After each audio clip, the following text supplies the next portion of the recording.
what you'll need is... You can pause the video now or check out the description for the ingredients. Take a bowl, add your flour in there and your butter cubes. With your hands, take the butter and just run it through your hands a couple of times until it resembles breadcrumbs. There we go, something like this. Crack your egg in there. Also add the sugar and give everything a good mix with a spatula so that the egg and sugar incorporate into the mixture. There we go. And finally, add your 25 milliliters of milk.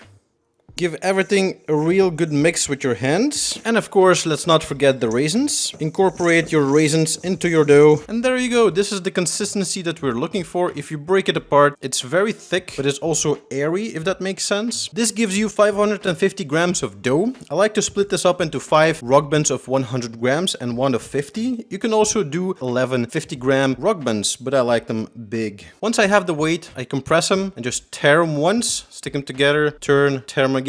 Stick them together, and then you have yourself a nice rough looking rock bun. Take a baking sheet covered with baking paper and put your rock buns on there. Make sure to leave some space between them and put them in a preheated oven at 190 degrees Celsius for about 18 to 20 minutes. And there we go, 19 minutes later, they're done. As a finishing touch, I also like to take some sugar and put it on top while they're still hot. That way the sugar will melt and adhere to them. And there you go, you can let them cool off or enjoy them straight away. That's it.